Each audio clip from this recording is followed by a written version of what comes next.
Aaron, can you hear me? Yes, I can. All right, Gotcha. mute you. Todd, can you hear me? Yes, I can. All right, you're being muted. Mark, can you hear me? Yes. All right, I hear you. I'm gonna mute you. All right, so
Connie, can you hear me? I can. Can you hear me? I sure can. Can you see me? I cannot. So what do I need to do for that? You probably have your video turned off. Hold on.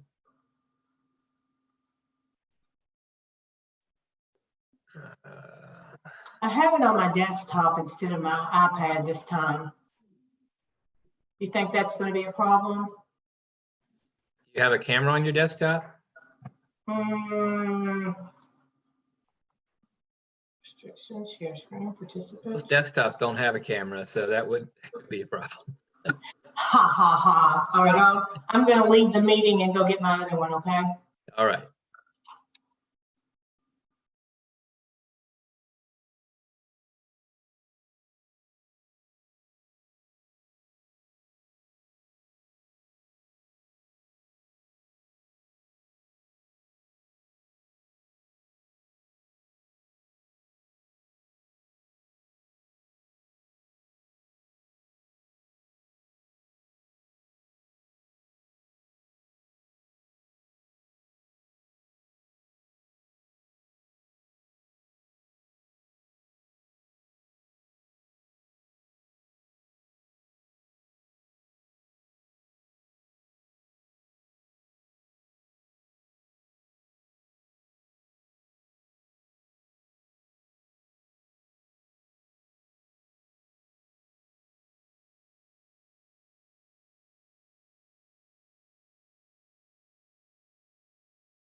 can you hear me? I can. All right. Got me? Yes, I I'm heard you. going to put you on mute. Okay.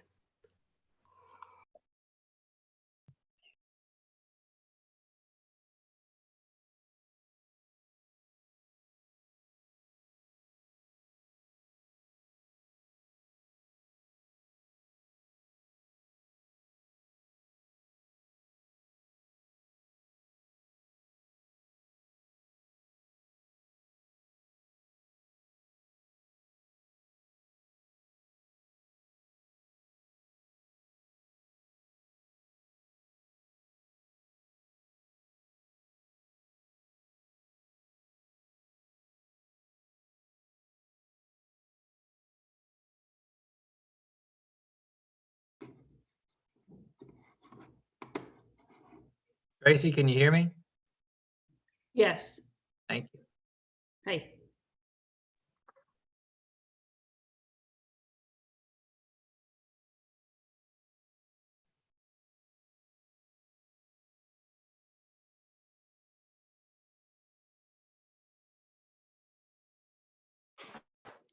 Tracy? Yes. Do you know how, last time I was on this, I couldn't see everybody. Can you see me? We can see you, Tammy. Yes, Are you using your phone? No, I'm using a little iPad mini. Swipe. You told me what to do. The Swipe first with when your we see finger to the left. to the left. Yes.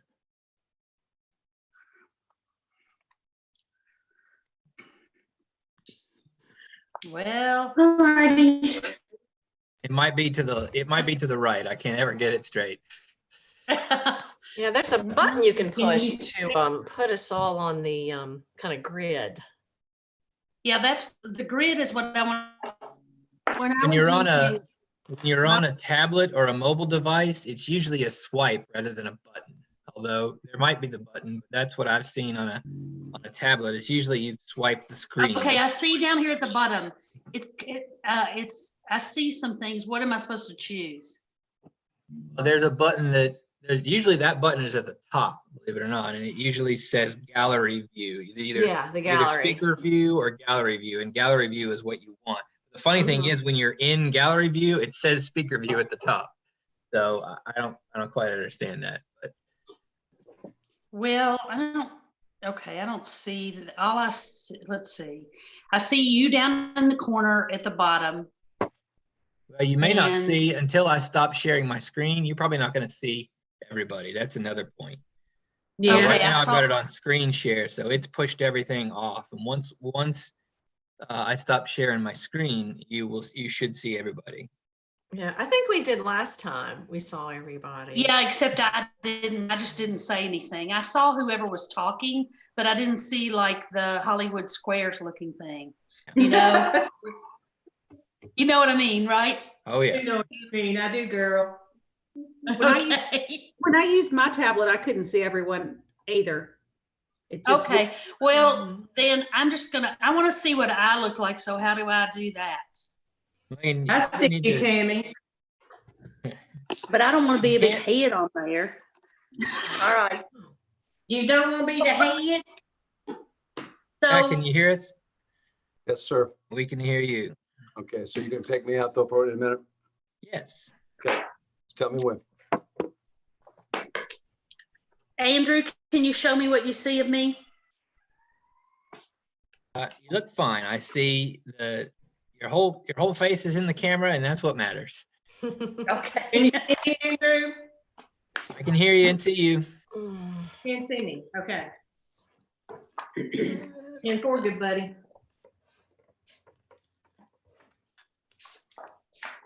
Just so everybody's aware, Jeff Nutter, he is the accounting manager with Georgetown Municipal. He's on the meeting with me tonight for our budget presentation.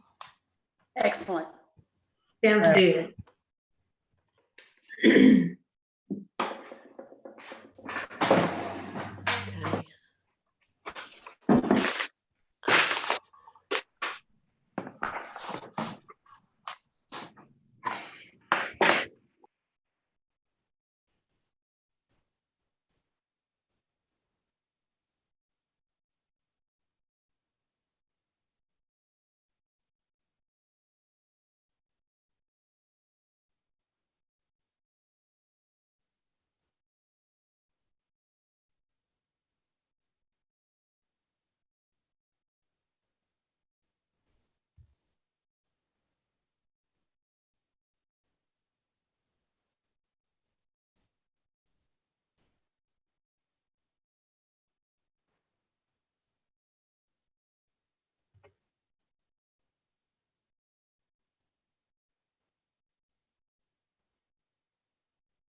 Here, can you hear me?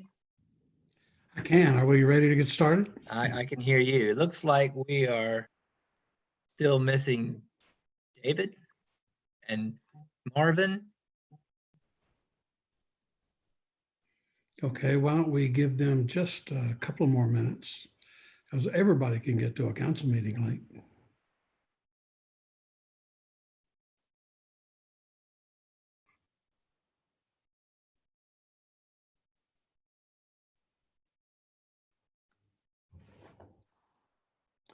Connie? Can you give David a text? You are.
A message from David Mayer that asked me to resend him the link to his home computer, so I'll do that. Hopefully he'll join it. All right, then that's a reasonable explanation. Why don't you see if you can patch him in?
Not sure if you all can hear me or not, but if we were smart, I ought to use this time for mayor's comments.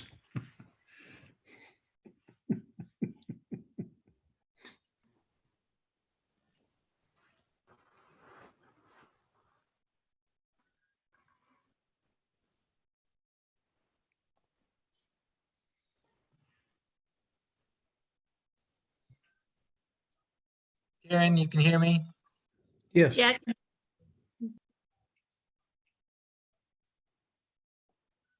Todd, you can hear me? Yes, I can. Mark, you can hear me? Yes. Polly, you can hear me? Yes, I can. Tammy, you can hear me? Yes, I can.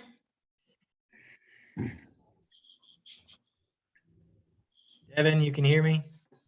Yes, sir. Donnie, you can hear me? Yes, I can. There's David. David, can you hear me? Yes, sir. All right. It looks like Uh, It looks like everybody's on except Marvin. I don't see text from Marvin or, let me just check my.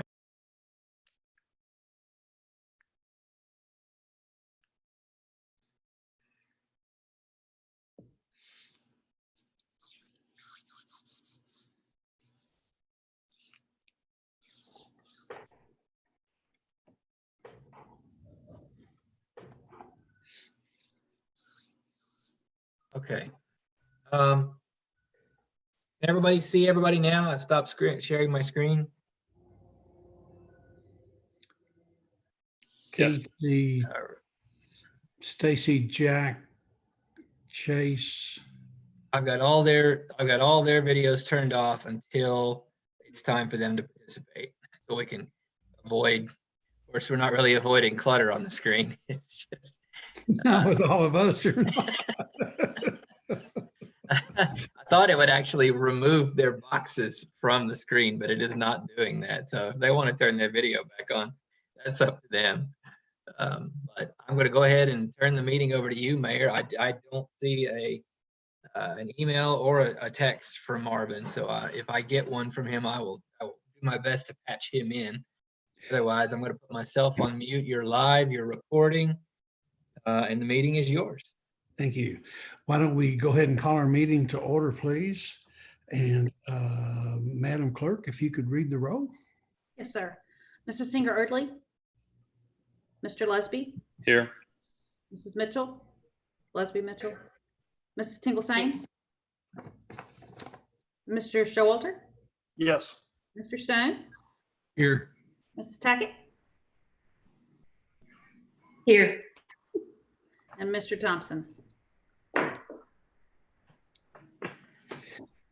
I recognize as we're going through that's a really awkward exercise since we're sitting here looking at each other on the screen.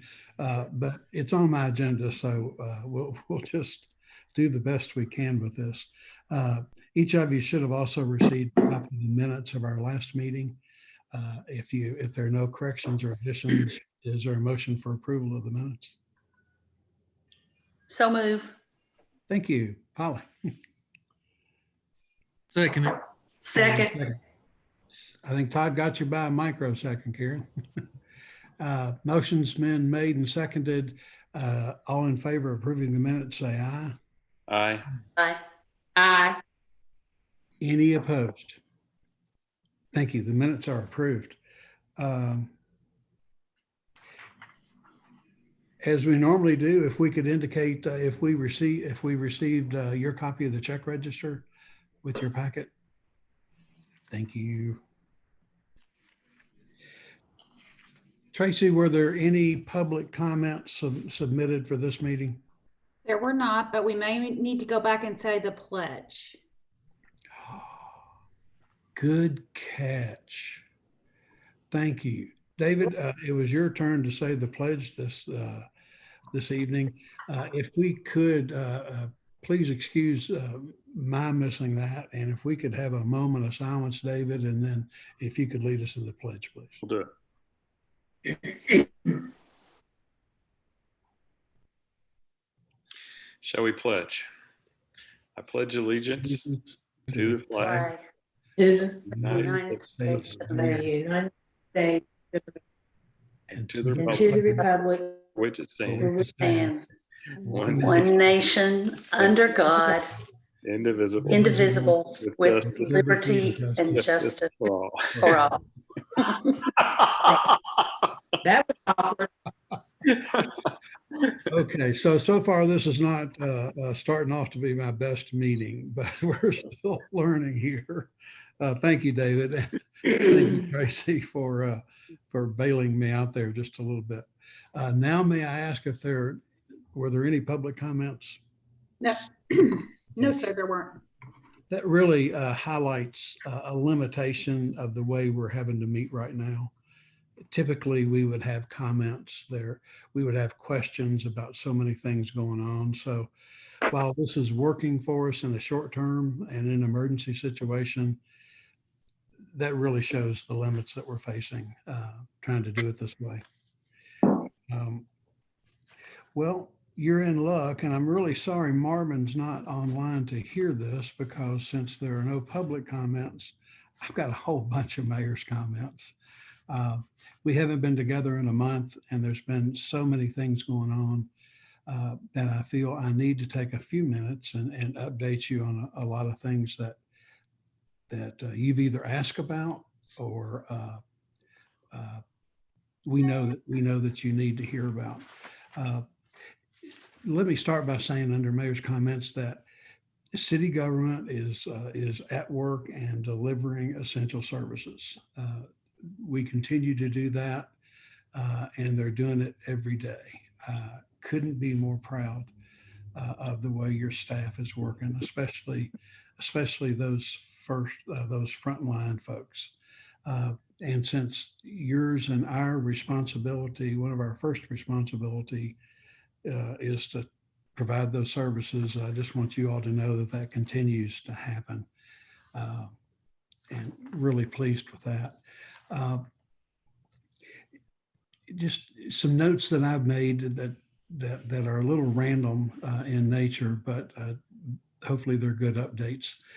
The most current numbers we have about census response in Scott County and Georgetown is really good.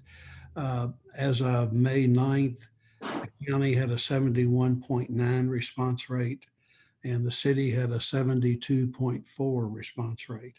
That's well ahead of where we've been in previous big census activities, and there's still time.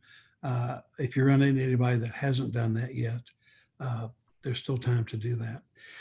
Also, wanted to get as up-to-date unemployment statistics as I possibly could. Polly, that was a question that you had a couple of weeks ago. And we continue to try and track that, even though it's still increasing. I was provided with a state website. The Bluegrass Area Development District made us aware of a site, KentuckyStats.kentucky.gov. And it gives you kind of a dashboard scenario where you can look at unemployment claims and how they're spiking and how they're being reported. The way their system is set up, it reports data 2 weeks old. But I looked before we came on, and during the time period between March the 15th and April the 19th, 10,343 Scott Countyans filed an unemployment claim.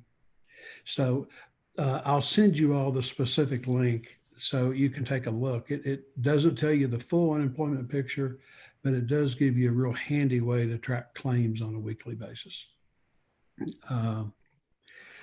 Also, just in terms of unemployment numbers, some good news is we know that Toyota Motor Manufacturing, their primary work staff went back to work today. These are non-production days this week. I think they're all going through training for the first week that they're back on how to do their jobs safely, and then they'll begin production next week. I had Arlene send you all each today a copy of the PDF of the PowerPoint presentation that Toyota provided on what they're doing for their workplace and their employees. Very thorough. The Labor Cabinet considers it to be the gold standard that they're recommending to other industries. And Toyota made this PDF document to share with other industries and use it as a blueprint. Not everyone will have to take the extremes that they did, but it's a good blueprint for folks that want to follow. We provided it to the mayors and judges in the Bluegrass Area Development District, and those kind of resources are being shared. I did notice that Toyota North America did release today their expectations that their production would be reduced by 1/3 through the month of October. And I think that is a national projection of all of their North America plants. We're going to open for production on the 11th, and it will be very gradual, and then they'll work back to some semblance of normalcy over time, depending on the medical outcomes. Something that we've been getting a lot of calls on, and I know you all have as well. We've seen it all over Facebook as well. And that is, when will we be able to reopen our drop-off recycling center?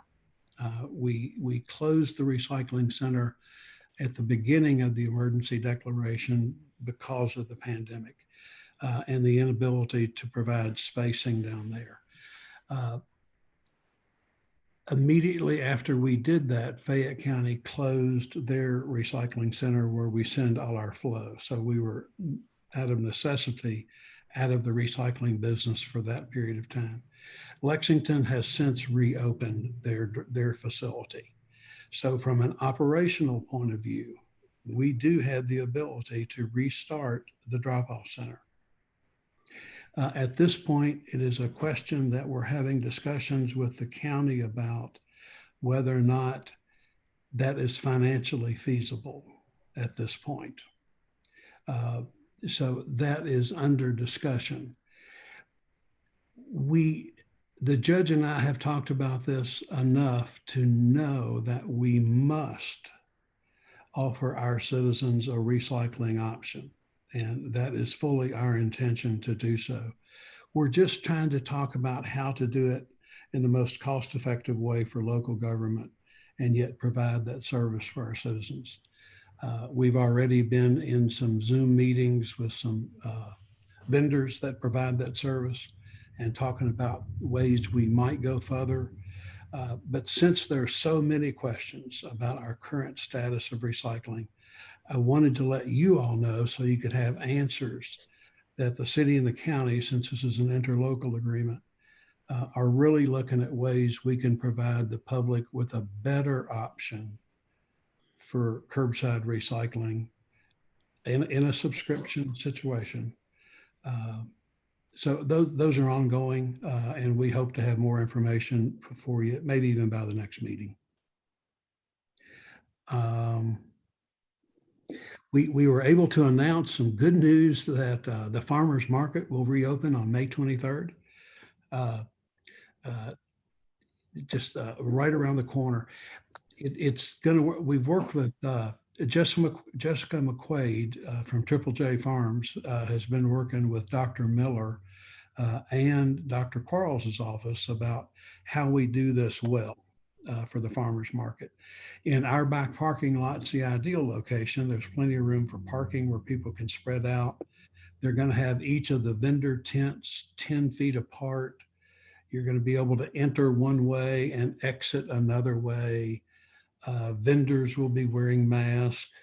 They have one new rule this year that I thought was pretty appropriate, and that is if you pick it up, you can't put it back down. If you pick it up, they ask you to put it in your basket and buy it. But that's pretty exciting that we can reopen the farmers market on 5/23.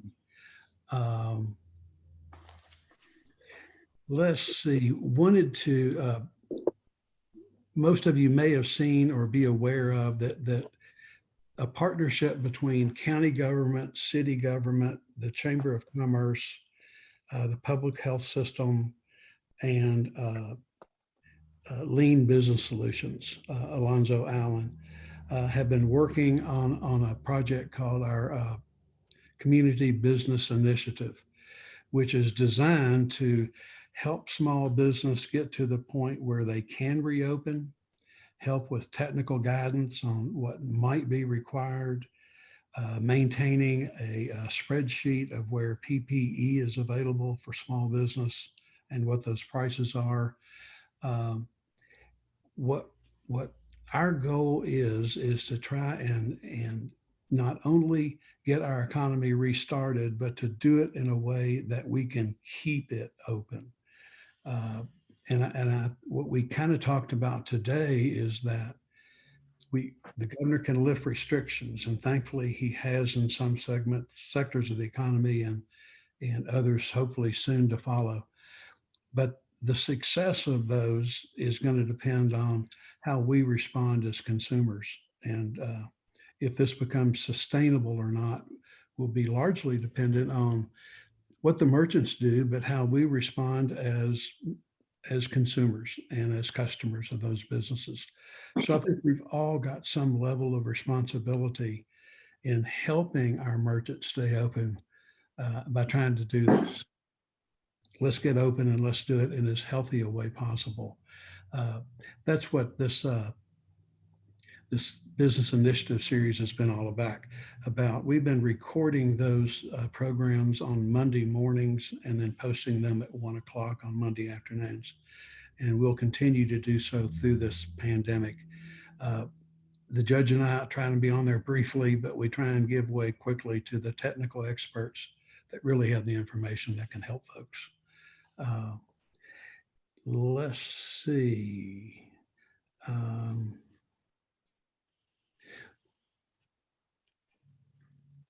As I mentioned, we've been meeting with the mayors and judges of the Bluegrass Area Development District on a weekly basis.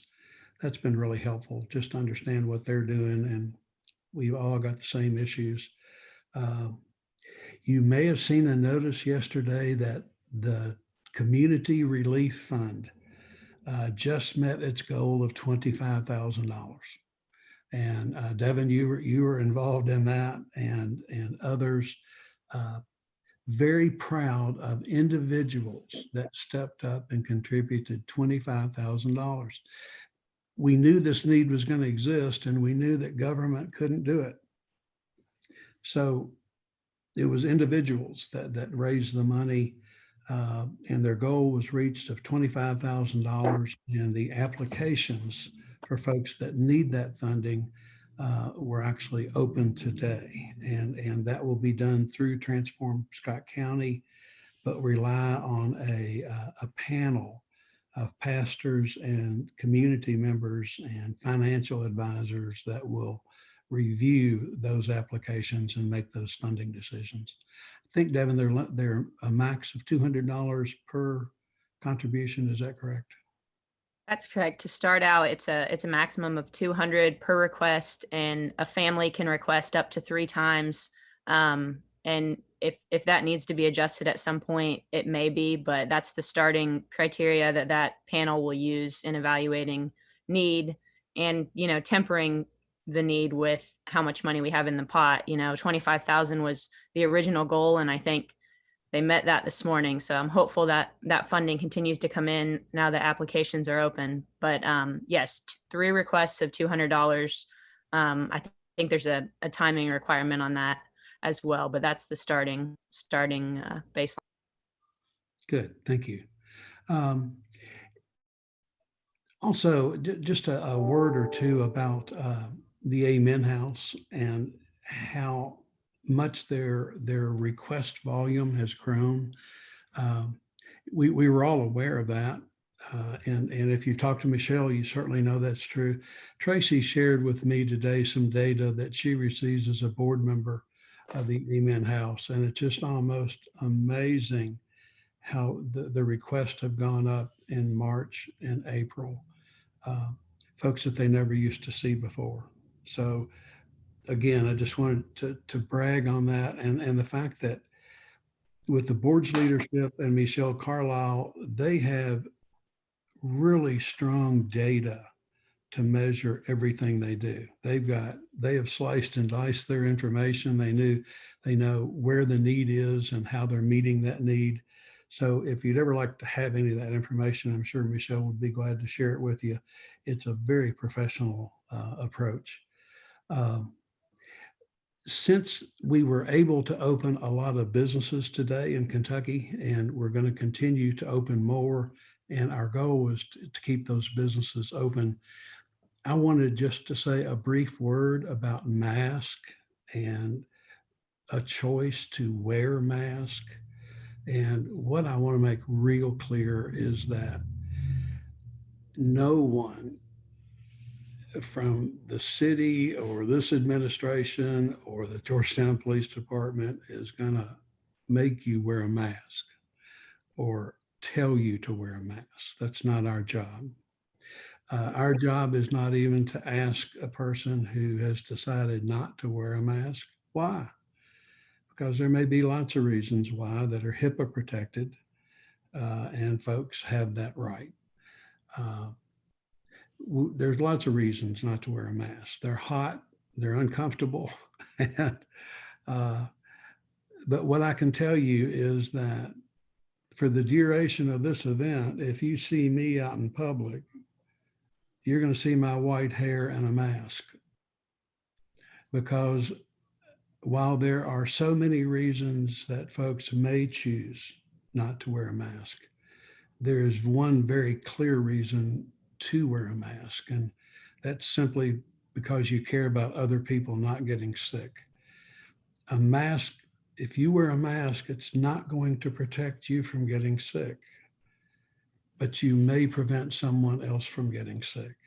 So I'll just leave it at that. It's voluntary, and a store owner may make you put it on or leave their establishment, but the city will not ask you to do that and will not question why.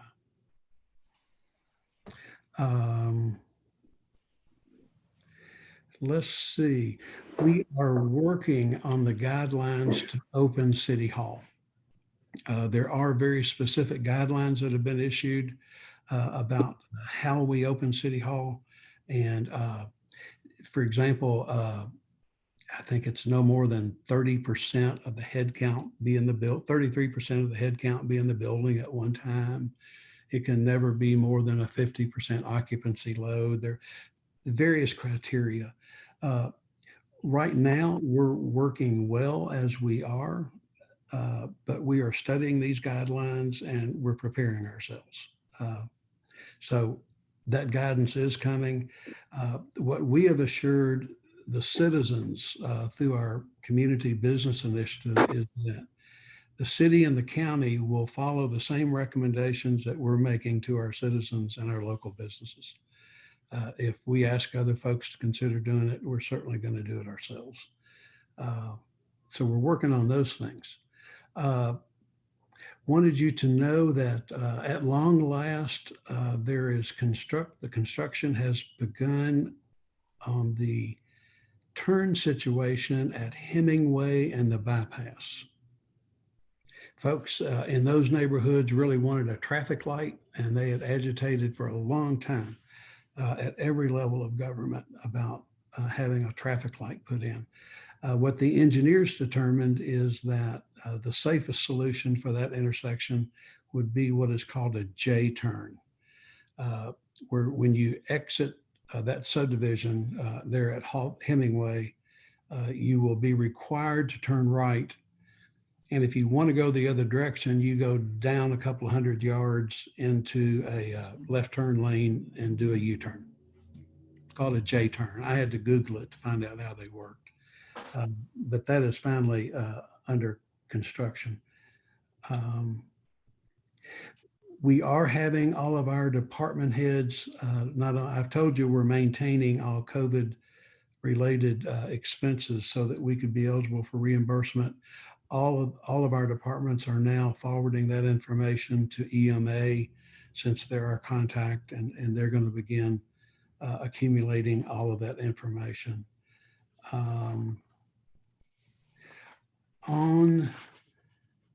I know this is a monologue, and I'm sorry. There's just so much information. I'll try and take a breath and slow down a little bit.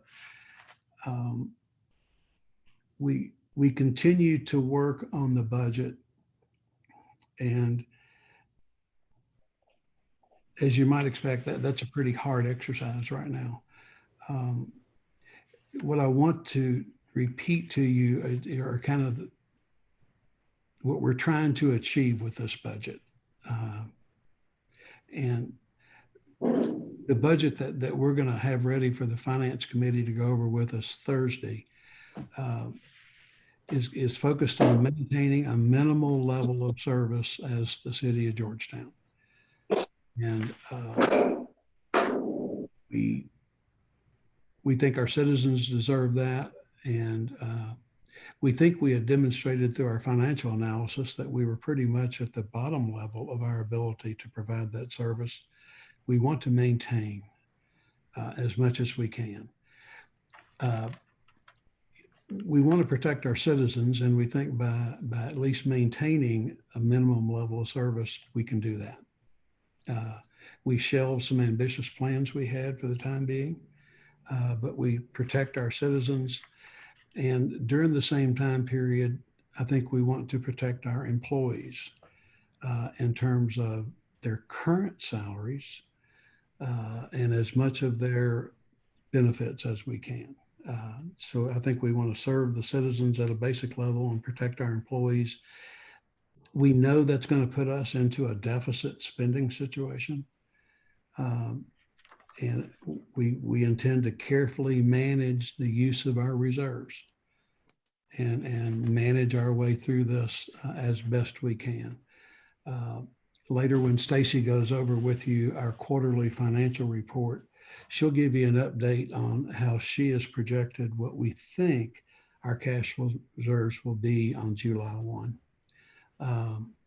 So we also, as the final point, intend to monitor the economic recovery. We're all going to be watching this like a hawk, but we want to know when to amend the budget. There'll be a point in time when we can have a budget that better reflects what's going on, because this is really going to be one harsh budget. But when to amend the budget. And we're trying to determine what thresholds or triggers we need to see in the economy. And we don't know those yet, but we're going to try and, those are the types of budget discussions that we're having. I think we are going to, with the Finance Committee's permission, ask you to have a called council meeting on Thursday, May 28th. That would get us away from a Memorial Day meeting, and that would be the meeting when we intended to present the budget, not ask for your action, not even ask for a first reading, but at least to be able to share with you, probably in this format with a share screen, but make the budget presentation on May 28th.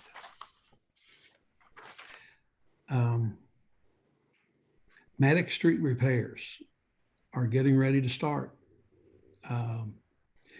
Gas company contacted us and they want to put in a new gas line, and for once they got in front of us making repairs so they can put the gas line in and we won't dig up the street after we pave it. But we're close to seeing construction on Maddox Street. We've had some really good meetings, Eddie has, with the folks from the state historic preservation group on what we have to do about the West Main Street viaduct to be able to move forward with the TAP grant. That's been a real process. Our latest meetings have been with the Stone Conservancy folks, who are the experts in this type of stonework. And we've gotten some really good news for them that we can rebuild 2 small sections of the veneer stone on the outside, and then be able to proceed with our grant. They're considering our additional funding request, but we think this is really good news on the TAP up grant. And I hold out hope that we can still make all of the cosmetic repairs in addition to the repairs that the Stone Conservancy has identified. Karen, I wanted to mention to the council the issue that you brought to my attention and we worked on. It was a big thing to some families. The funeral directors and the director of the cemetery had gotten together to work out how services would occur. And it turned out they were allowing gatherings at the funeral home, but asking families not to be at the graveside until the body was interred. Karen brought that to my attention and that was upsetting some people. And we looked into it, found a different way to handle that. And we fixed that right away. Thank you, Karen. So people can now go to a graveside visit in groups of 10 or smaller. Just a little compassion thing we were able to do. Also, if you noticed that the front gates were gone on the cemetery, they got hurt in an accident. They had to be taken off to be to go to the shop to be welded, to be repaired. I think they were gone 3 days. They're back up now. So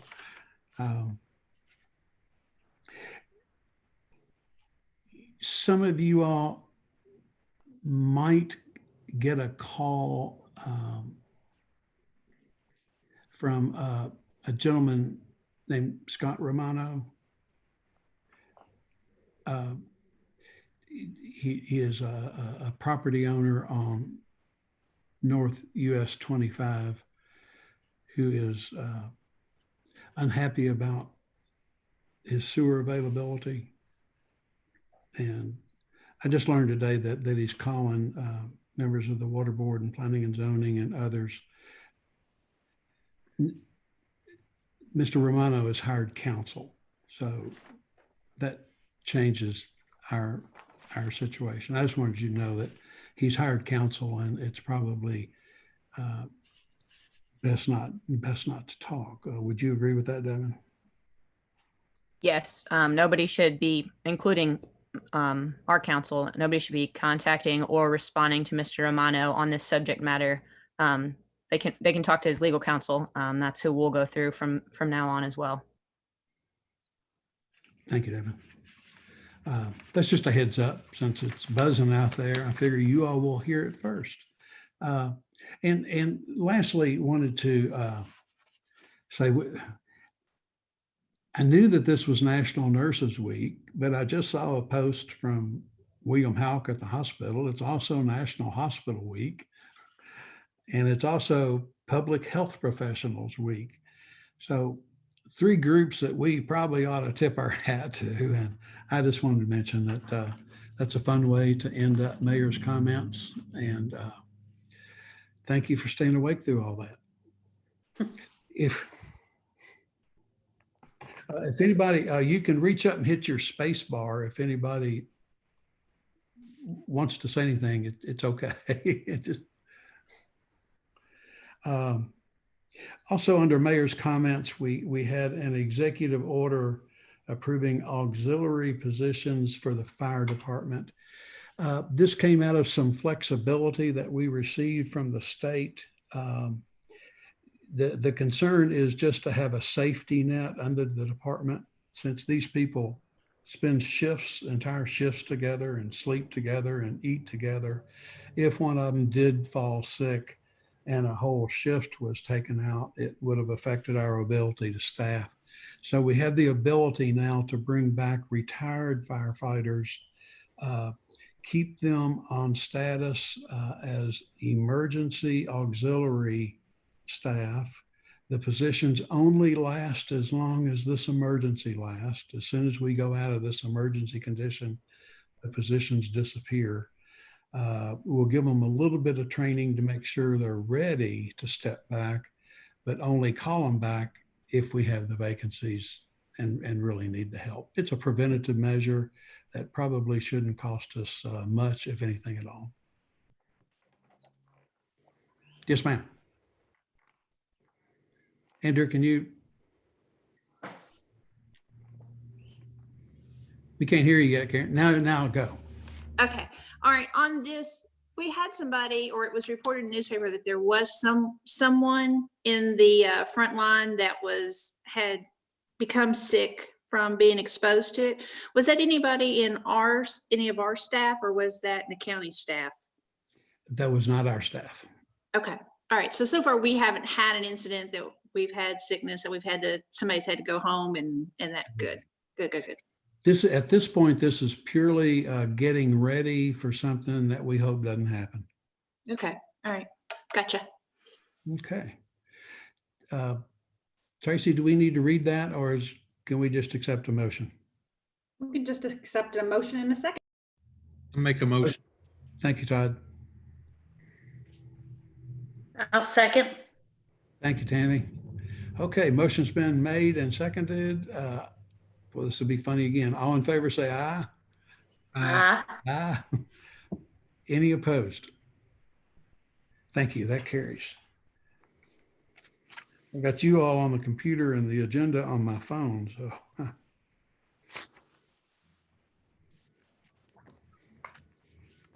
Item 7 on the agenda. Bless his heart, Jack's been so patient down there waiting to get patched in. Hi, Jack. This is a resolution approving sale of land at Lanes Run Business Park. We always like that, Jack. Yes, sir. Yes, sir. And good afternoon, good evening, council members, mayor, city clerk, and city attorney. I don't know whether you are fortunate to have a map in front of you, but you do not. Okay, I just may show you one like this, but I think I won't at this point in time. Jack, we'd be disappointed if you didn't. I know, that's right. So we have a contract in hand that's been delivered to Ms. Golden, the city attorney.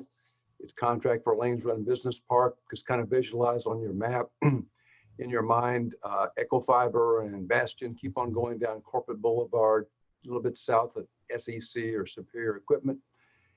It depends on which map that you look at. We've just had our final survey map done, and we're now looking to get our utility people to look at it and sign off on it.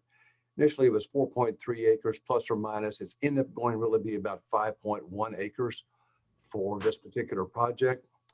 In this particular case, ESI Investments out of Lexington will be the owner, the lessor in this particular case. We have 2 to 3 clients already looking to do leases with this particular facility once it's built. One of those, and I will give you a NICS code, it's a 312140. And the reason I do that, this is a very, you'll look it up and the number is easy. This falls under a distillery category. It is a very, very, very small distillery. We're not talking about something the nature of Country Boy. 2 other clients, one is a contractor of control panels and works for manufacturers, in particular Toyota. Another is a mechanical contractor who also works for Toyota. The first phase of the project is a little over 13,000 square feet for the clients. We already have planned at least 2 additional 4,000 square foot expansions on the property. The owner and I discussed quite a lot of some great potentials, one of which he's thinking is more of an R&D opportunity, which again would be something that would allow us to move in a new direction with our park. The only contingencies that we're really dealing with that are important, obviously, is the one that deals with the preliminary development plan approval on the part of planning and zoning. The Business Park Authority approved the contract on April the 27th and would certainly take any questions that you may have, and would certainly hope that and recommend that you would approve this contract. Jack, this is a phase 2 sale, correct? This is all a phase 2 sale, so that's $35,000 an acre. Mayor, I'll make a motion for approval. Thank you. Second. I will second. We got seconds. Can that sale, that can be a voice vote, or can it? Tracy? Okay. Yes. Thank you. All in favor, say aye. Aye. Aye. Any opposed? Jack, I apologize that we didn't forward that map this morning. That was a joke. It was really a joke. It really Well, I went ahead and sent it now. So council, the map he was referencing should be in your inbox if you want to check it out. So it would be lot number 32. It's the bottom of corporate and enterprise. And thank you all and have a great evening. And unless there's any questions. All right. Be safe. Thank you all. Thank you, you. Mayor. Thank you, Mayor. Next on the agenda is Mr. Chase Azevedo. As Chase gets signed on here, let me plow just a little bit of ground for Chase. The things have been moving pretty quickly for us, and we're juggling, as you may have gathered from some of our earlier comments, we're juggling some really large issues, and but we're trying to bring everything together in the right way. The document that we sent out in your packet, the document that Chase forwarded to us, was a version of the water company's budget that included a 3% raise. And that's the document that you received. The document that Chase is going to present to you tonight to actually vote on is the same document without the 3% raise. City of Georgetown is not in a position to offer its employees a raise in this upcoming budget year. We thought it fair to align that with the water company's budget as well. And it's just the pace of the way we're doing these things that let the first one go out to you. But I wanted to go ahead and explain that to the council, that you're voting on a document that is different from the one you received, only in that the one you'll vote on tonight includes no raises until, like us, later in the year, we can reevaluate our circumstances and see if that's reasonable. Chase? Thank you, Mayor. If council will permit, if I could go ahead and seek consideration just for our purchase order to get that out of the way. We have one purchase order, and it's for Buchanan Contracting in the amount of $14,900. This is for sewer manhole rehab. The concrete in these sewer manholes, it gets eaten up with H2S gas. And this is a way we budget for this kind of work every year. And toward the end of the fiscal year, we start spending that money down based on what we have left in the budget. This is, again, for manhole rehab. We received 3 quotes from 3 good contractors, with Buchanan being the lowest. Again, $14,900 for the total on the work. And we're seeking council consideration for this purchase order. Is there a motion? Ms. Sames with the motion? Connie, Bob, a second. And if there are no questions for Chase, all in favor say aye. Aye. Any opposed? Thank you. That carries. I'm sorry, Chase. Now you can talk about your budget. Thank you, sir. And thank you for that intro. I'm going to try to share my screen now, and I'm hoping that I can make this work.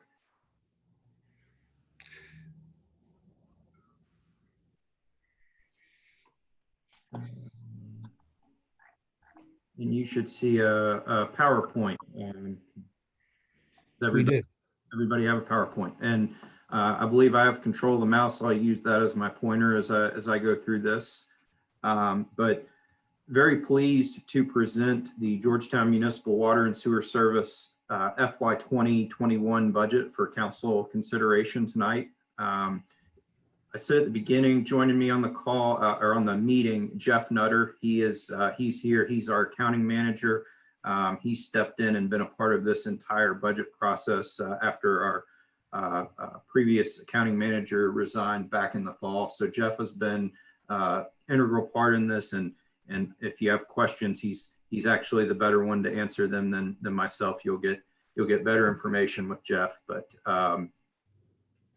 just to reiterate what the mayor said up front, I'd like to point out again, the numbers that were in your council packets will not be the same that you see in this presentation. Not going to match up. We've made some last minute changes that the ink is still drying on this PowerPoint, if you will. So please note that these changes simply are reflective of the revision on the salary and wage increase. The only thing it affects is it will reduce expenditures. We felt like we were still in a position, we still felt comfortable bringing the budget to council for consideration tonight, since the only change from the document you had, again, was reducing expenditures. Quick agenda. I can run through this in about 10, 15 minutes. So if you'll just bear with me, just want to start out by going back and doing a refresher of the work that the utility and the Board of Commissioners, as well as the council, did on our rate ordinance last year, and what our the rate structure is with the stepped increase for 5 years from. Next, we'll just, I want to give a brief overview of how we've developed this budget starting back at the beginning of the year. And the key part is the budget assumptions, the revenue and expense projections. I'd like to talk to you about how we developed those projections for this year, not even knowing how difficult the closeout of FY 2020 budget would be these last few months with the effects of the health pandemic. Finally, we'll give you the key budget components of the FY21 budget and have plenty of time, as much as you'd like, for questions and discussion. So again, refresh everyone on what with the utility, the board, the city completed last year with respect to our critical needs analysis, which was our 5-year capital program to address our aging infrastructure needs. Out of that, we developed a rate study and a rate model. And out of that, we in turn finished with a rate ordinance that was passed by council last summer in a passed vote. The rate ordinance called for a stepped increase again over 5 years between FYs 20 and 24. So what we're looking at here is our year 2 increase for both water and sewer service. The fixed rate for water increased by 83 cents this year, from $10.94 to $11.77 for the first 2,000 gallons purchased. That's our minimum water bill. And our variable rate for water increased 41 cents, from $6 to $6.41 for each additional 2,000 gallons purchased. Likewise, our fixed rate on sanitary sewer increased by 96 cents, from $10.06 to $11.01 for the first 2,000 gallons, and our variable rate increased from by 48 cents, from $6.70 to $7.18, and that's for every additional 2,000 gallons. So again, looking at our rate comparisons of where we sit in year 2 of our stepped increase. For our minimum combined water and sewer bill, that's our minimum 2,000 gallons. We are second from the bottom, behind the city of Paris, with combined rate within our district partner utilities that we compare to. So we are second from the bottom. Very pleased with that for minimum bill. That helps. That is generally what we see for a large portion of our customer base, especially those that have the most financial hardship. So we're very pleased with where that stepped rate increase, where we still land. I will also add that our number in red here, that is our FY21 budget. We're comparing these to FY19 rates for all other of our comparison utilities, which I would say that a number of those have likely gone up, like ours have in the past 2 years. So you're seeing Georgetown Municipal FY21 rates against everybody else's FY19 rates. Jumping up to our next usage category, 4,000 gallons combined water and sewer rate. You can see that we're still here below the median, kind of in that bottom third at combined bill for 4,000 gallons, $49.97. Again, very pleased with that rate, especially knowing this is 2021 versus 2019 data. And then even as we jump to our 6,000 gallon category, again, we're still below even the median within our comparable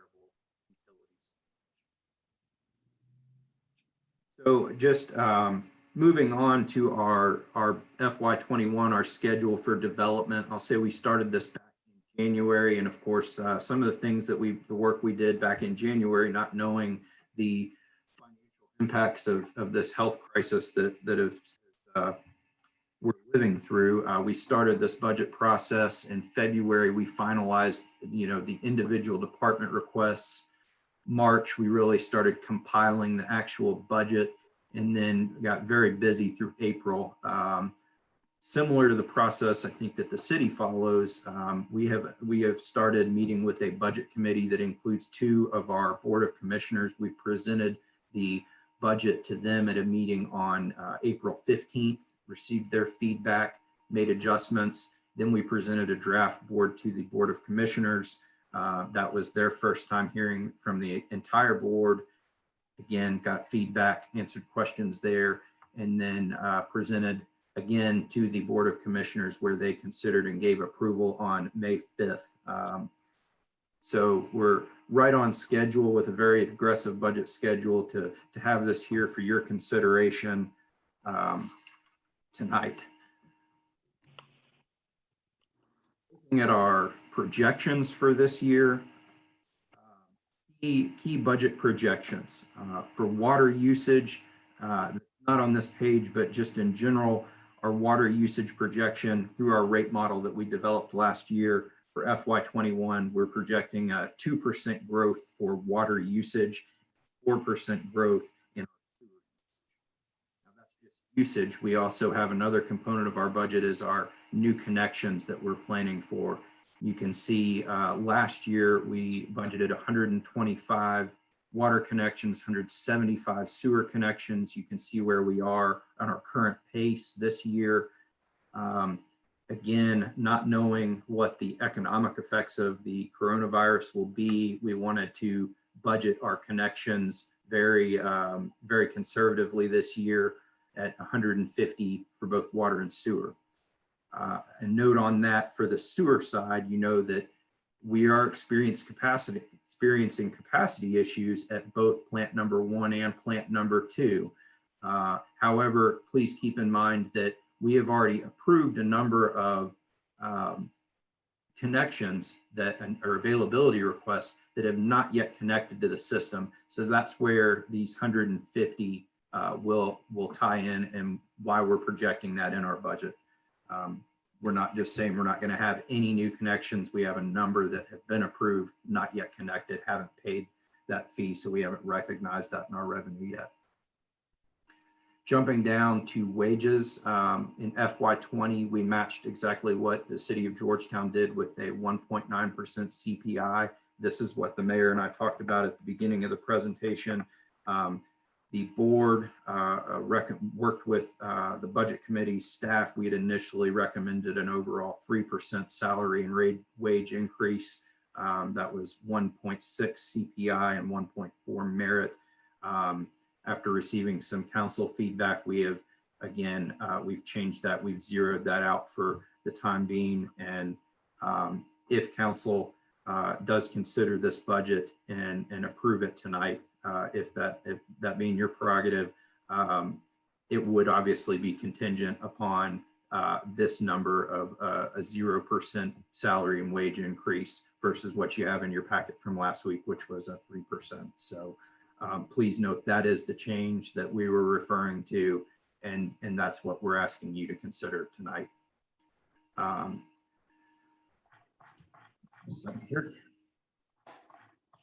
The retirement, our annual contribution, again, we're budgeting 12% per year as our retirement through CERS. That contribution, that's pretty well known. Our group insurance this year, as you can see from 20 to 21, we offer 2 plans to our employees. The high deductible plan came in with minimal increase, and the PPO actually came in with a decrease. I've never seen that, but we were thrilled. We'll take it. Dental and vision, no increases there. These are kind of our base or key assumptions for development of our FY21 budget. Next is our revenue projections. For our Fund 1 revenue, we've projected that just under $12.7 million, which is an increase from FY20, just over $800,000. Fund 2 revenue, which is projected, it's just projected under $2 million, which is an increase of just over 80,000 or 4.22% last year's budget. Total revenue projected at just over 14.6 million. It's an increased total of 6.5% from last year, just under 900,000.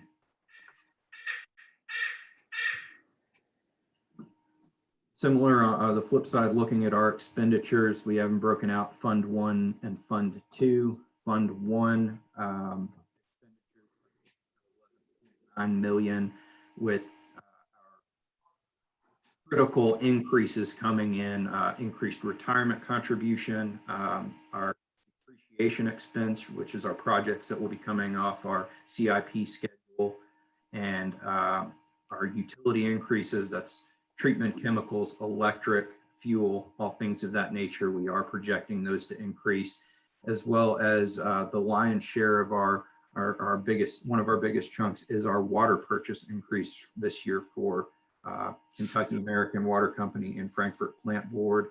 FY20 was a historically dry year where we purchased more water than we have in many years, but we also are looking to the fact that our water plant is fed by Royal Spring. We only get so much water from that spring and are only able to treat so much at our plant. We know as Georgetown and Scott County continue to grow, our water purchases annually are going to increase, and we need to account for that. So we're starting that this year with additional just over 300,000 in what we project to purchase from other utilities. Fund 2 expenses, those have increased by 4.38% from our FY20 budget, again, totaling just over $2.5 million. Our capital expenses are, again, our Fund 1 departmental requests, those come in at just under $2.2 million, and our Fund 2 budget just over $2 million. We have allocated $280,000 for vehicle replacement, enterprise fleet management. That's similar to the city, only whereas the city leases, we still purchase our vehicles through them, and that is for trucks and equipment this year. With respect to our capital program through Fund 1, we do intend to fund 11 capital projects. These are major infrastructure projects at a cost projected at $18.6 million. 9 of those projects will be funded from revenue, our capital projects depreciation fund, and if need be, our lines of credit. The South Sewer Extension, we intend to finish up design and start construction in this fiscal year. And so we are allocating just over $5 million for the first half of the construction of that project. Again, that's funded through a low interest loan from the Kentucky Infrastructure Authority. And then the lion's share of the capital projects is the wastewater treatment plant number 1 upgrade and expansion. That is completion of design services and first year of construction. That will total just over 11.5 million, and that is funded through 2 bond anticipation notes.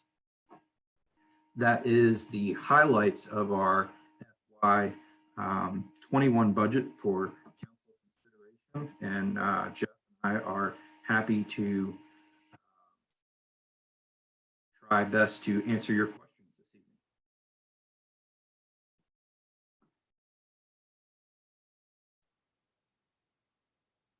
this evening. Chase,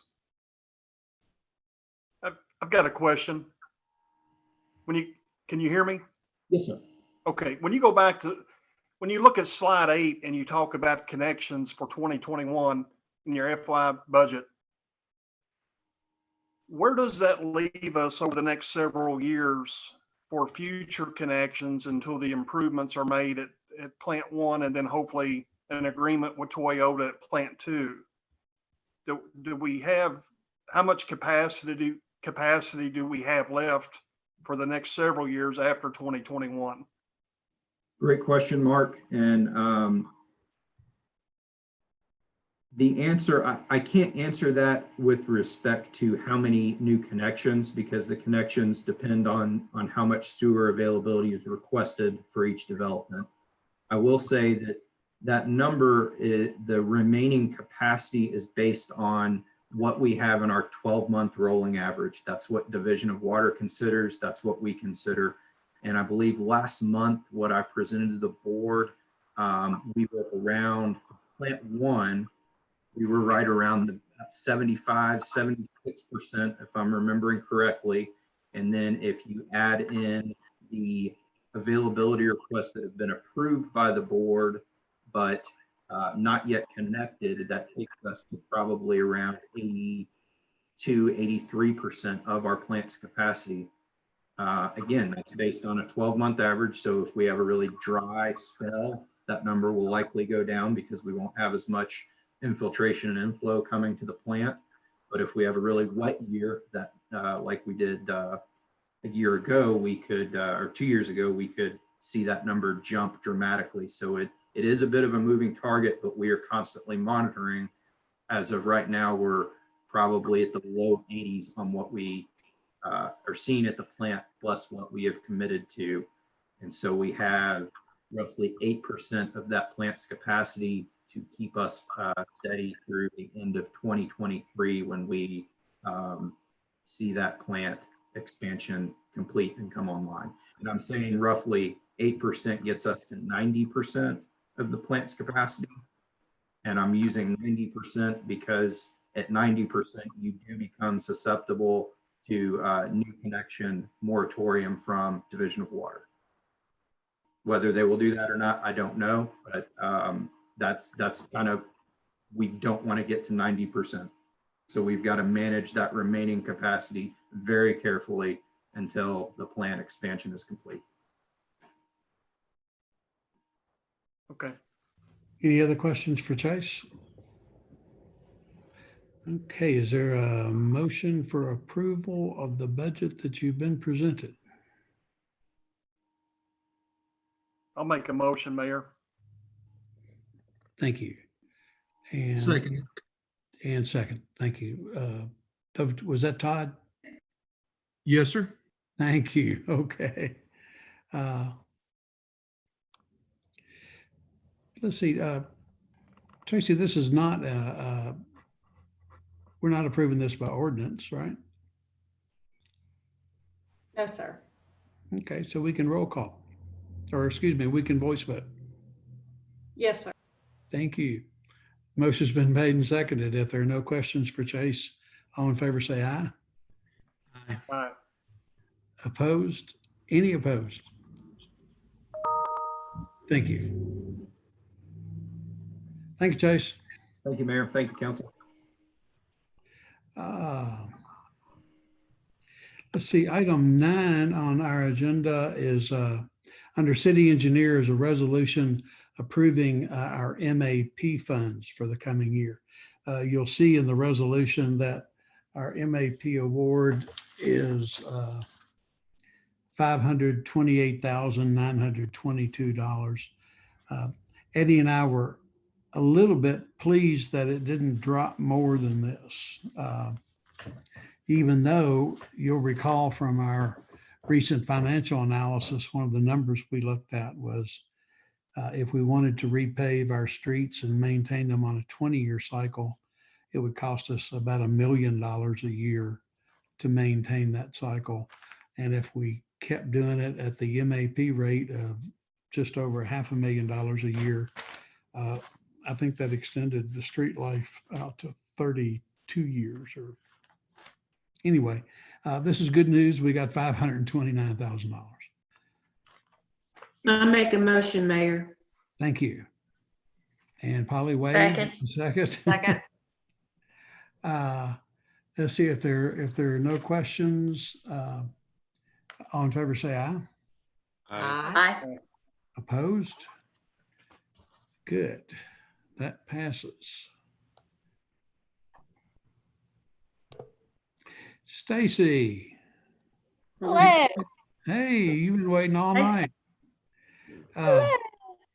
We have a quarterly financial update and then a contract that we need to renew. But before Stacy gets started, I have to ask you, what happened to your great backdrop?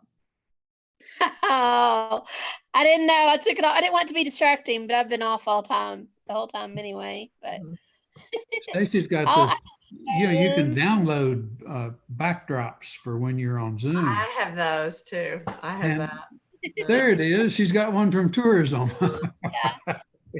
Well, and you're going to do screen share with us anyway, I guess. Yes, I am. All right. All right. First, I think Arlene emailed all of you the report that I'm about to go over, as well as the detailed expense report. But I'm going to go over our normal quarterly revenue report, and then I'm going to show you my projection of where I think our fund balance might end. Trying to do our best projection of how the revenues may look this last quarter of the year. They're rough estimates, but I'll show those to you. So first, we will do the revenue report. So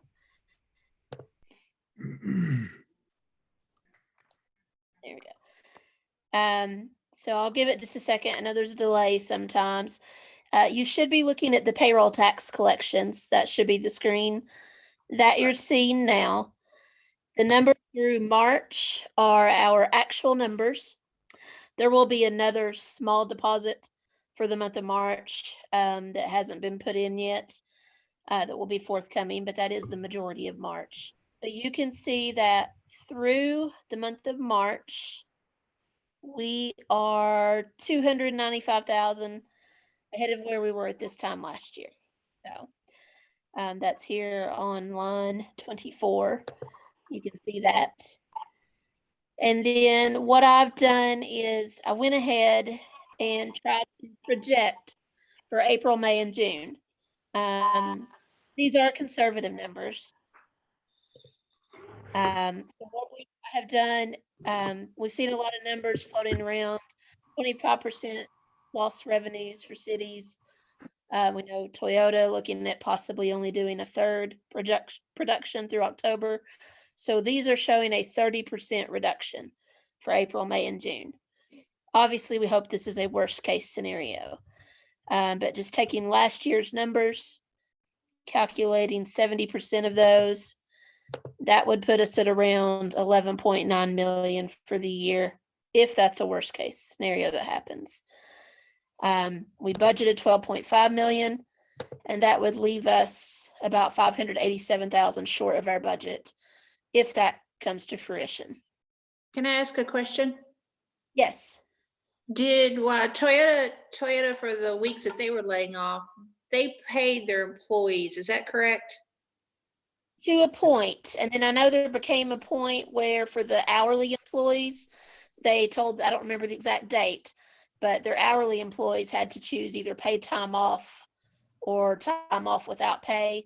And then of course we know that they laid off, I think it's around 2,000 temporary workers, but those temporary workers were working full time, even though they were temps.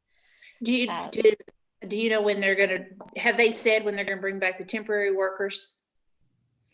I don't know. Susan Elkington said that when they brought back the main workforce, that they intended to bring back the majority of the Kelly temporary workers. There's a couple of other temporary employers that aren't quite as big as Kelly, and they were less certain about those, and they were going to let that play out a little bit longer. Most of those weeks, Karen, they were fully paid. Some of them were paid for 4 days, and that fifth day they had to either take they've got a term for it. Some day they burn up some of their time, or a no pay day. Okay, thanks. And again, this is just to help me project fund balance. It's a worst case scenario. Net profits is next. Net profits, obviously most of this at this point would be based on 2019 tax returns. With the federal deadline being extended until July, we hope that some of this will be a matter of delayed revenue rather than lost revenue for fiscal year 2020. So through April, these are actual deposits. You can see that April was about 233,000 less than April 2019. Again, I believe that's to the change in the federal tax deadline. For May, we had received about 71,000. They send us daily deposit emails. I took that from that and then kind of made an estimate for the rest of May. And I did go ahead and project a little bit of a decrease here as well compared to last year, just because those receipts may come in later. If those projections hold, the slightly reduced for May and June, and the reason June is showing a negative is because we know that we still have some large credit balances to certain taxpayers, and those are always taken off of our revenue at the end of the year. And then, of course, we hope that we'll earn that revenue the next year. That projection puts us at about 1.2 million. It's a little bit less than last year. We projected 1.8 million this year, anticipating some growth. But between the change in the tax filing deadline and possibly not seeing as much growth as we had projected, we could see up to a $550,000, like I said, if you'd say loss or deficit on our budget for net profits. So you can see that the bulk of that being here in April. And then you can see, compared to where we were at this time last year, about $175,000 less than where we were at this time last year. Any questions on net profits? This one's always a little harder to guess, but again, this one hopefully will be more of a timing issue. 2020 net profits we would expect to be much more greatly affected by our businesses. This one will just be a timing of when they file their returns. Insurance premium tax. The first 3 quarters are complete, and you can see that we're $185,000 ahead of where we were at this time last year. Projected a small decrease for the 3rd quarter. Whether or not some people choose to cancel some policies or get refunds, we don't know, but overall we think this revenue category will probably stay fairly stable. But even with a slight decrease projection for the final quarter, I'm anticipating ending at or above budget. So right now, with a 5% reduction in the final quarter, I'm projecting about $140,000 above budget for insurance premium taxes. For property taxes, obviously, the majority had been collected before the COVID-19 pandemic hit. As of today, we're at 1.9 million. We had budgeted 1,780,000. So as of today, we're 122,000 ahead of budget, without any additional receipts for May and June. So thankfully, that is a stable revenue category. And alcohol beverage regulatory fees. This is current through the quarter ending March 31st. It shows slightly less than last year. I do know of one return that has been filed, but the not yet paid, that's $9,000. So that will end up being at least $241,000. And there may be some others that have also not filed. Again, we're being a little lenient with those deadlines with the situation that everybody's in. And then I just projected the last quarter the same as last year, although there's still a chance there could be some growth there, but that was being conservative. Speaking with an associate that I have in the alcohol distributing business, they're seeing fairly steady revenues for alcohol, even though by the drink restaurant alcohol has been down. they're seeing a surge in the retail side of business that is making up for that. So people are still consuming alcohol, just in a different location, it seems. So hopefully this revenue will stay stable into next year. That's the typical report that I give you. I'm going to stop sharing this screen. Are there any questions about those main categories before I show you my fund balance projection quickly? Okay. So, oh, David, yes. Oh, someone unmute David. Figure that. When will you know about the April payroll tax? When will that show up? And then how do I mute? Did you say hit the space bar to mute? Actually, that we had, when Andrew's got you muted, and you'll know you're muted by the little red microphone that you see in front of everybody's face. If you hit your space bar, you override that mute button. But right now you got a microphone. Okay. But you actually have to hold the space bar down to unmute. Once you let go of the space bar, it mutes you again. For the month of April, obviously those returns will be due in May.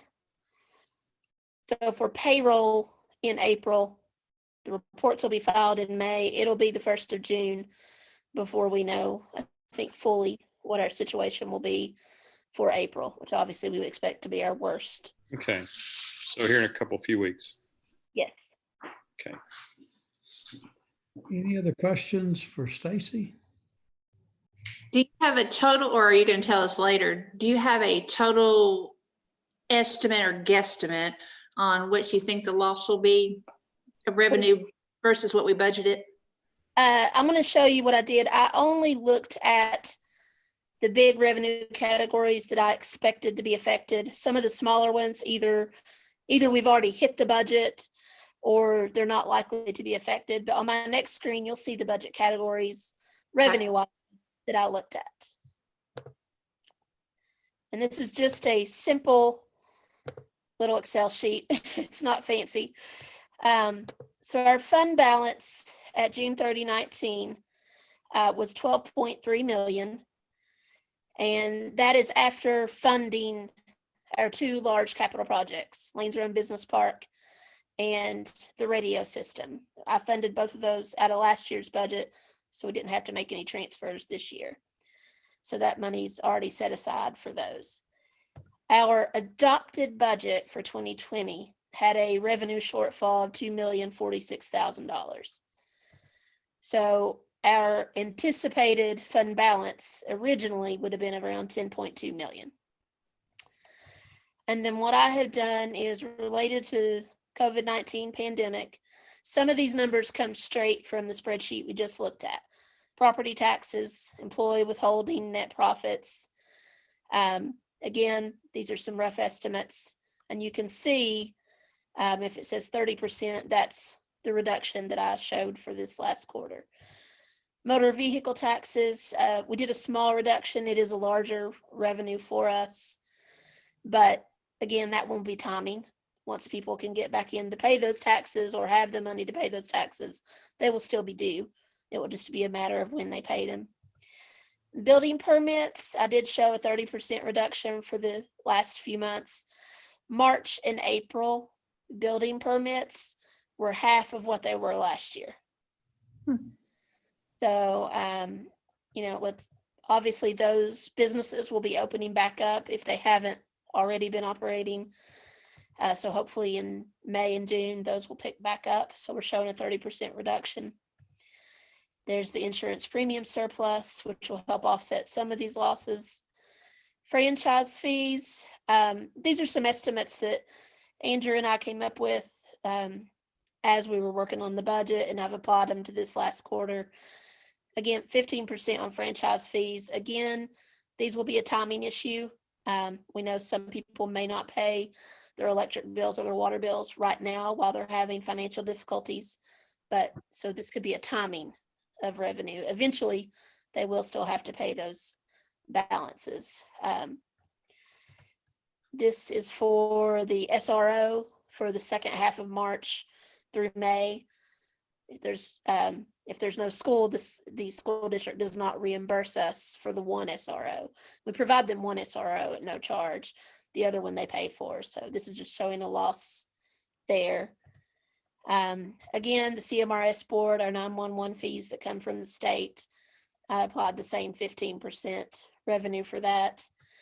Ambulance services is highlighted. That's one that I don't have a good feel for yet. We typically bring in about 70,000 a month, or receive about 70,000 a month from the county for our share of ambulance. The deposit we received for April was still just above 70,000.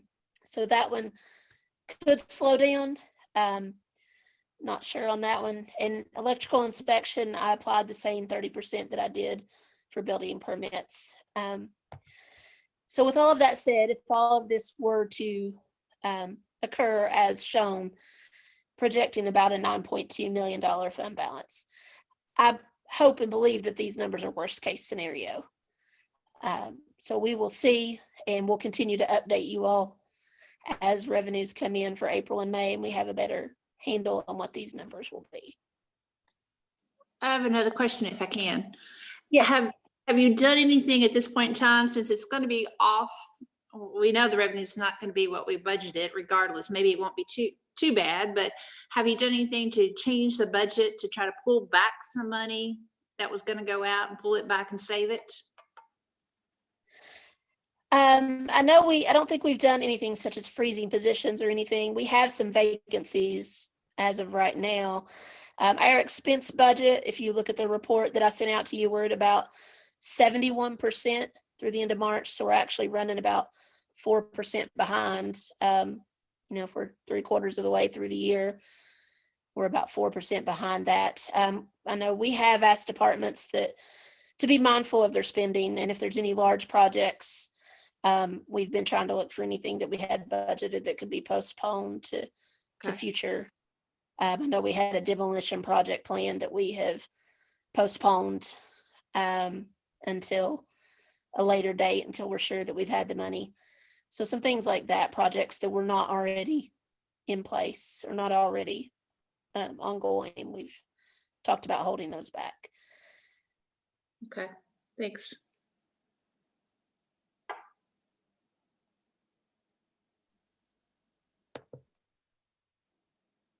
Mayor, you're muted.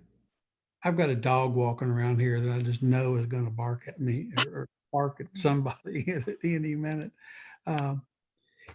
Yeah, we're trying not to buy anything that we don't have to have, Karen. We're just trying to delay anything that we can and conserve cash as much as we can. We haven't, particularly in the police department where we're understaffed, we have not frozen positions yet. But we sure have taken an axe to all of our spending plans. Some things that we were pretty excited about. Tearing down the back half of the Coronet building and using that space to build an expanded parking lot for downtown. We're now having to work with Roy about when we can get our part torn down and leave it in gravel until much later. Where we had worked with KU to acquire the use of that full lot at the end of South Water Street to take the fence down and have that entire lot to use. We were going to have to oil and chip it. And so we've completely stopped projects that aren't that expensive and can have a big impact. But until we get a better feel for what we're doing, we just don't think we can spend anything. I have another question. Since you, with the fire department, you were able to bring some retired officers. Can you do that to help out in the police department? Probably. I would assume the same. Devin, does the same legal thing apply there?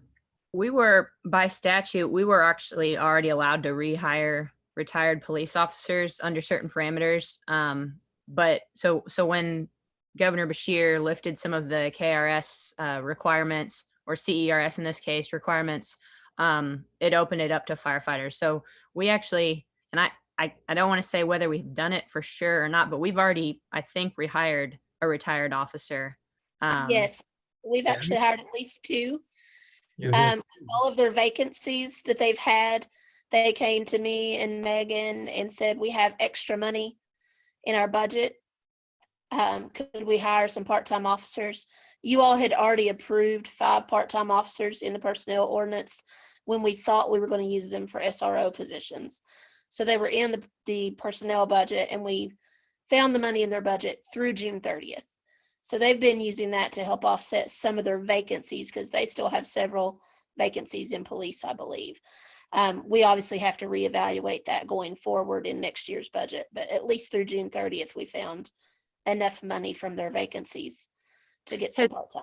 Has that helped their budget? I mean, is that helping the budget to be able to do what we need to do with having people on the street, but yet being able to save some money in the budget? Or is it not saving in the long run? Where it's helped us, Karen, is, for example, we brought back, you remember Don Mather was forced to retire because of changes to the pension calculations. And so the pension situation kind of forced him to make a financial decision he didn't want to make. But we were able to bring Don back in a part-time position, and he is now our evidence clerk in the police department, which fills a real need that we have, but it's not an on-the-street presence. So we're taking advantage of those when we can find them. And to that point, by statute, those positions are actual positions, whereas I guess I kind of look at it as a substitute here. So if we have a firefighter go down, has to be isolated for 2 weeks, we've got somebody who can step in, but will at no point go over part-time status, triggering the requirement that we pay into CERS. So those restrictions have been lifted, which has made it a lot easier for us to fill that void. Okay. And the police officers we've hired are part-time as well, so we're not paying benefits on them. They're part-time. And no retirement? No retirement. Okay. We have, of course, the real threshold there is 100 hours a month, and we just can't go over 100 hours a month, or we trigger a requirement to pay retirement. Okay. Thank you. Yes, ma'am. Any other questions for Stacy? Thank you, Stacy. And by the way, Polly's joined you with the strong background game. So the rest of us are going to have to figure out how to do this. Okay. Next on our agenda is, I can do this or you can, Stacy. We've got a municipal order approving the renewal of our annual contract with CityWorks Software. They're the ones that do our asset management stuff and some other platforms, and it's an annual renewal of that software license. Yes, we have. I'll make a motion. Thank you. Motion's been made. Go ahead. I'm sorry. No, you're good, Connie. I was reading it. Do we have a second? Todd, thank you. Okay, motion's been made and seconded. All in favor say aye. Aye. Opposed? And that carries. Thank you very much. Okay, we're at that time of the evening for council comments. And with your all's permission, I'm not sure how you all show up on your screen, but I'll just call on you the way you show up on my screen. And Karen, you are in the upper left-hand corner of my screen. All right. I am good. Thank you very much. Yes. Okay. Todd, you're right to my right. Everything's good. One other one that you did miss, this is also National Police Week. Oh, good catch. Thank you. So that one is another one that has been kind of put on somewhat of a hold, but other than that, hope everyone's doing well. Did talk with Robert Bruin, and he said that they're really, it's like an extended holiday trash run. He even said that he was running a truck on Wednesday because it's so much volume they've got going on, but they're all hanging in there and doing great. So hope everybody stays safe. Thank you, Todd. Mark? Mayor, thank you, and thank your entire staff there at City Hall. And again, thanks to all the city employees for what we're going through right now. So thank you very much. Yes, sir. Thank you. Hey, Polly. Hey. Few things. I did get an email from somebody regarding the Legacy Trail, and I had just told her that I would check on that. I had referred her to Planning and Zoning. So was that the right agency to refer her to? Yeah, as far as seeing where the layout for the Legacy Trail right now is, I think the next step for the Legacy Trail is Scott County, I understand, is going to apply for a CMAQ grant. Yeah, okay. I thought they did that already. So they haven't. They did, and at the same time that Fayette County applied for one, Fayette County funded and Scott didn't. Yeah. And what they're applying for is to get the Legacy Trail through the Scott County portion of the horse park. Okay. All right. Once we get there, we're at the tunnel on Lyle Road. Yeah. An easy hop. Then the Legacy Trail would be so simple to build through all the soccer complex. Yeah, that's what we had thought. Yeah. Then eventually hooks to Dennis Anderson's property, and Dennis has already granted a right of way for that. We can just get the little blockage out of the way. The Scott County portion of the horse park. There is so much that could happen with the Legacy Trail. Okay, well, I will let her know. I was taking notes as we were talking, so I will let her know. And then number two, I had written Eddie, and I think copied Andrew and Bruin and also Arlene on it. I was at Royal Springs last week, and by the steps, you know, going down to the water, there was a big hole. I can't exactly describe it by my hands, but it was big. It was about a foot wide, and it went all the way down to the water. And I had written them about it, and then I went back, and there's a couple more holes there. And kind of what's scary about it is, you know, somebody could get their foot caught in it and then hit their head on that brick wall. And I did not get a chance to go down there before the meeting. I was just kind of trying to get ready for that. But has anybody done anything with that? Robert and Eddie talked about that today during our staff meeting. And Robert's going to have a crew down there first thing in the morning to do a mixture of dirt and gravel. Okay. Washing out from underneath. And they're going to try that. Yeah, that's what I could tell, because you could look all the way down and see the water. And then even in that time that I first reported it, I went back, and it's just with the rain, and it just is a soft spot anyhow. And I see so many people going by those steps. Check on it by around lunch tomorrow, and they should have it fixed, Polly. Okay, I will. And then a third question, you know, you talked about unemployment, and so we had 10,343 people, and that was 3 weeks ago. And our population's around 57,000. So do you think our workforce is maybe around 40,000 or 42,000? I was just kind of trying to get an idea of our unemployment number for the county. You know, if it was 15, 20, 25%. I should have some of those numbers on the top of my head, how much we looked at them during the financial analysis. Yeah. They're escaping me right now. Yeah. It looked to be about 20 to 25 even. And it was just, you know, I mean, I just, it is what it is, but it just kind of blew my mind when I did the math on it, you know, to see that much. There's a lot of pain out there. There really is. Well, my last question, and I've had a lot of people approach me on it, is people that have filed for unemployment and they still have not gotten any benefits at all. And a lot of them filed, you know, a month ago. A lot of them are seasonal people. And then a lot of them are people that, you know, both, you know, family members, husband, wife, both lost their jobs, applied for unemployment, and haven't gotten anything. So is there anything that I can tell them?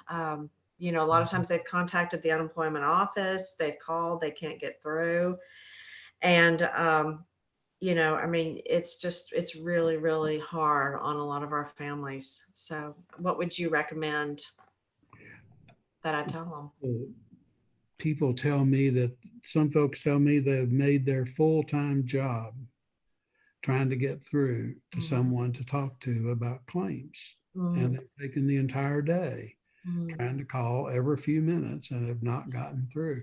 I don't know what to do there. I have something I like heard a tip today that a lot of folks are perhaps missing updates because they're not logged into the system. Apparently there's some limit with the system that if you don't log in, you don't get important notifications. So people are missing things that may be there, but Yeah, I'm I here. don't know why they wouldn't email you, but that's just something that I heard. Oh, okay, so should I tell them that they need to log into the system like once a week or something? I would, yeah, in other words, if they're wondering, one quick way to make sure they're not missing something is to quickly log in. They may not get an email. Okay, all right, okay, yeah, because a lot of them have put in and they have not heard anything, and they've written, and it's just very, very frustrating for them and scary, when they have children and both people are trying to get unemployment and they can't.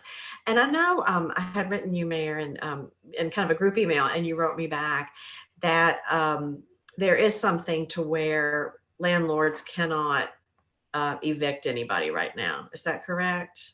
That's correct. That's one of the governor's orders. Okay. Evictions, I think, until the end of June. And I don't know if that'll be revisited then or not. Okay.